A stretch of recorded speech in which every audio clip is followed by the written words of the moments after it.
Ladies and gentlemen, please welcome Cassie Sutherland of C40 Cities and our esteemed panel.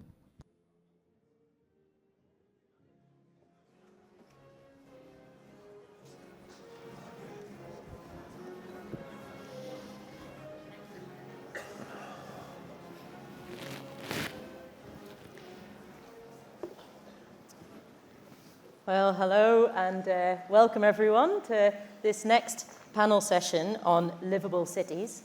And we're looking forward to spending the next 20 minutes with you to discuss livable cities and how really different sectors can take leading action and collaborate to achieve cities that are low emission, climate resilient, healthy, full of green jobs, and are fair and equal for all.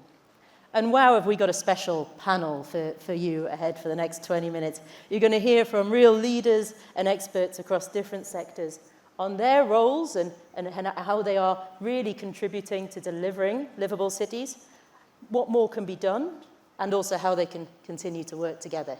So let me get straight on to introducing the panel. Delighted to be joined by Dara Khosrowshahi, who is the CEO of Uber, to be joined by Gina McCarthy, former administrator of the US Environmental Protection Agency and the first White House climate advisor, and Deputy Mayor for Operations in the City of New York, Meera Joshi. So thank you very much, everyone, for joining us today.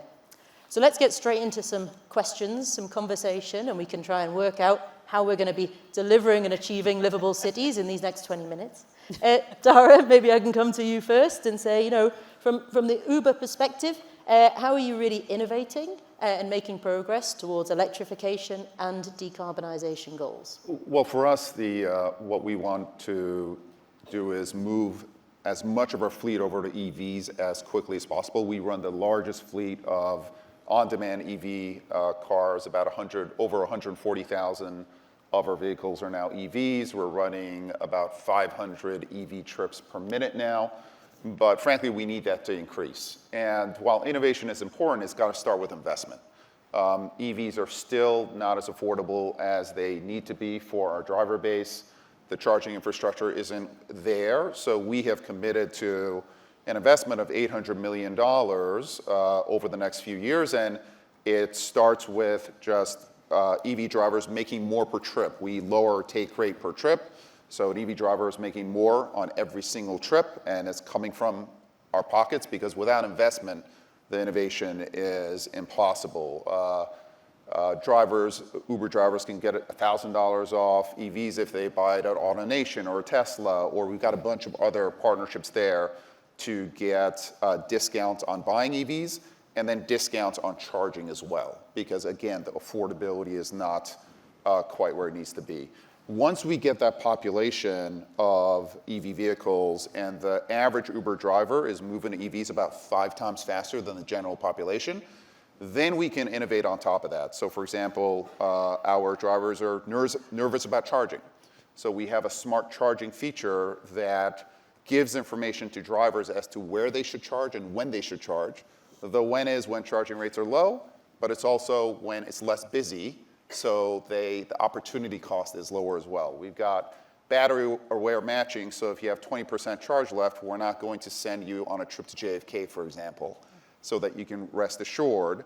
And then now that we've got Uber Green in over 170 cities, on the rider side, we have a feature which is emission saving. So riders can show off on how green they are. To some extent, it's social proof of your being an EV warrior, so to speak, so that we can kind of combine the supply and the demand to come together to create kind of the economic flywheel that you need all this to come together. So it starts with investment.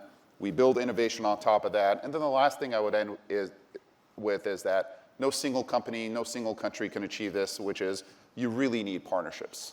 So for example, in New York, we have investments in or risk-sharing partnerships with It's Electric or Revel to help them take on the risk of putting more charging infrastructure in the city because we know that there's we have driver demand coming in, we've got to have partnerships with different companies that are working on investing and innovating in the surrounding infrastructure that you need to bring this all together. So there's a lot to do. We are almost at 10% of our overall miles being electric. So we are, kind of past this early adopter phase. But what we want to enter is this early majority phase. How do you get from 10 to 50%? And to some extent, again, from 10 to 50% of our miles on EVs is going to be harder than that first 10%. Super interesting. Thank you, Dara. And I really like this kind of what you described as a blending of both technology solutions and subsidies, incentives in order to kind of drive uptake there around EVs. And I think that's a model that can apply to a lot of different solutions, can't it? That real kind of blending of provisions. Gina, let me come to you with our next question. And something we've heard you really talk passionately about is changing the framework of how we talk about sustainability, going from just focusing on greenhouse gas emissions to really focusing more on dollars and cents. And can you tell us a bit more about that and how that's really going to contribute to livable cities? I'd be happy to, Cassie. And first of all, thanks for you and C40 for all of the tremendous work going on. I do work now with Mike Bloomberg at America is All In, and I certainly understand that change really happens from the bottom up. And so the work that we're talking about today, I think, is really important. Dara, I think you should look up my Uber account because I deserve to have a reduction for having sat beside Are you the top rider emissions? Yeah, that's exactly right. Meera, thank you for all the work that you're doing in the cities. But very quickly, I have been a little bit more than obsessed about changing the framework of how we talk about sustainability, as well as greenhouse gas emissions. I don't know about you guys, but if I mention greenhouse gas emissions to my friends and families, they change the subject almost immediately. Because nobody really knows what that means. Nobody understands what we're doing in terms of trying to identify ways to change that framework. And sustainability is a hard word for me because I don't want to sustain where we are now. I want to change it. I want to put it on steroids. And so the exciting thing is if you can get away from those framings, you can talk about clean energy in a way that brings real positive momentum that people can understand and grasp. First of all, it's cheaper, dollars and cents. People get that, but it also cleans our air. Why don't we want that? Billions of people are being challenged with both floods and droughts. If we can fix that, we can change the world.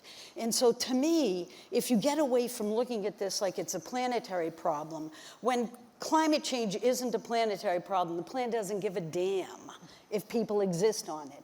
It is a people problem. So let's connect at that level. Let's talk about people, about what's real and what's beneficial to them. How many jobs we've created. We're talking about the Inflation Reduction Act actually creating more than $400 billion worth of investment. Not cost, investment. And so it's exciting to see the hundreds of thousands of jobs being created. So to me, climate change is really an opportunity to change that framing, to really talk about this as our future. How do we build a future that we want to hand to our children? That's the goal. It's fantastic, Gina, and I think I'm always going to consider the word sustainability differently. I also don't want to sustain, right? We want to change the world. We want to fix I kind of want to do better. Yeah, me too. That's fantastic. But I think, this entry point of all of this is a positive thing. Yeah. All of this is the future we want. All of this is a future that we want for our residents is so powerful. Taking action on climate change is not a sacrifice. It is the biggest opportunity that we've ever had in the world to develop a system that is equitable, a system that is fair, that keeps people alive and healthy. That's the goal. That's what we need to focus on. And I know we can do this. We have to do this. Yeah, and you got a whoop from the audience there as well. We're whooping on the panel as well. One hoot. So Meera, I'm delighted to be able to now hand the baton to you because, these are all the outcomes you want in New York. All of these outcomes, the kind of picture that Gina has just painted. So, can you maybe tell us a little bit more about how New York is working to ensure that its initiatives that it's working on environment, on climate, on other areas, are also contributing to job creation and economic growth. Sure, and thank you, Gina. I appreciate that framing, because I feel like when it comes to climate policy and implementation, that is the dichotomy that we're consistently faced with. There are a lot of people in this room and a lot of people this week that intellectually know all the benefits of all of the ways that we can reduce emissions. Making that happen on the street is intertwining that with everyday New Yorkers' lives. And trust me, most of those everyday New Yorkers are busy paying rent, going to work, chasing a doctor's appointment, doing daycare, wondering about those bills, stuck on a train. And the last thing they're thinking about, not because they're careless, but because they don't have the luxury, is climate change and how do I reduce emissions? Because they're faced with much more upfront life problems or life issues or things that take time. So our goal in reducing emissions in the 3 areas that produce the most, buildings, transportation, and food, and in that order, is to make sure that we intertwine it in everyday New Yorkers' lives so they don't have to think about it, that it's part of how they go about their business. That is the only way we will be successful, and to try to do it any other way would be fatally naive, in my opinion. When it comes to transportation, we've been great partners with Uber and with Lyft and the whole for-hire industry. We put out a mandate in 2022 that our 80,000 plus fleet of for-hire vehicles have to be zero emissions by 2030. The mandate is great, but we actually have to make it work for the many, many hundreds of thousands working New Yorkers that work as TLC drivers. So that means, one, making sure they have chargers where they need them. And I'm really happy to announce that we got a $15 million grant to put level 2 chargers in the zip codes, in the neighborhoods, on the curbsides where our TLC drivers live. So they can go home and they can charge their cars. And that's important. That's hundreds and hundreds of chargers. Some have already gone in. Some are going to be going in the next year. We have about 2,000 level 2 chargers throughout the city, almost 300 fast chargers, much more in the pipeline, and much more dependent on our partnerships with companies like Livable and others. And we're really going to put forward some of our own city property, because we're prime real estate owners here, to allow private companies to come in and put that EV infrastructure on our property. It can be cost sharing, but it allows really good access points, because if you drive for a living, you need that to be as accessible as the gas station was. That's how we combat range anxiety. And we in New York City have seen uptick. So now 19% of our rides are in EV. We were predicting 5%. That's the kind of growth that we're seeing, and we expect that to continue because it overall is cheaper. But as we make the charging more convenient, it will absolutely grow. And thanks to the IRA, people get some rebates on their cars when they buy them, so that's all good. When it comes to buildings, we have one of the strongest, or maybe the strongest, mandate to reduce emissions in buildings over 25,000 square feet, 40% by 2030, net zero by 2050, and the first benchmark that we're measuring is this year, 2024. It's called Local Law 97. And what does that mean? That means jobs. There's a lot of jobs in energy efficiency in buildings. That's installing, maintaining, and managing the systems that are going to lower the emissions. We think in the next couple years, that's about 85,000 jobs, and by 2040, at least 150,000 jobs. And that's really important for a city that used to be a manufacturing city. This is our new industry. And not only is it good for the climate, it's good for people's pocketbooks, and these are real jobs. A lot of them are union jobs, health benefits, vacations, jobs that you can raise a family on, jobs that you can learn a skill, and jobs that you can excel in. And the third place I want to talk about quickly is food. So food is our third greatest emitter. We have what I like to call an organics program for dummies. Anywhere come November, the entire city You can put your organics out on your curbside and we will pick it up. We've already picked up 150 million tons of organics. It's a huge amount of stuff that would have gone to a landfill. Where does it go now? Our digester eggs, it turns into compost, it turns into renewable energy. We're able to run our power, our wastewater treatment plants, and ultimately, as we grow, we'll be heating homes in New York City with your banana peels. Fantastic, amazing. Amazing to hear those examples, Meera, and to have, these real kind of practical operations in a city that also have jobs at the heart of them, have people's lives at the heart of them, exactly as you're saying, but also, deliver on huge climate benefits. You're tackling those highest sources of emissions. That's why you've designed those programs. I think it's very powerful.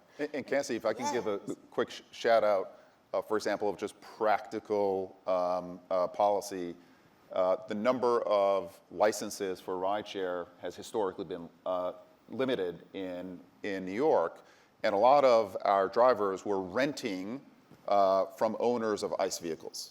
So the administration actually allowed them to get new licenses, provided that those cars were EVs.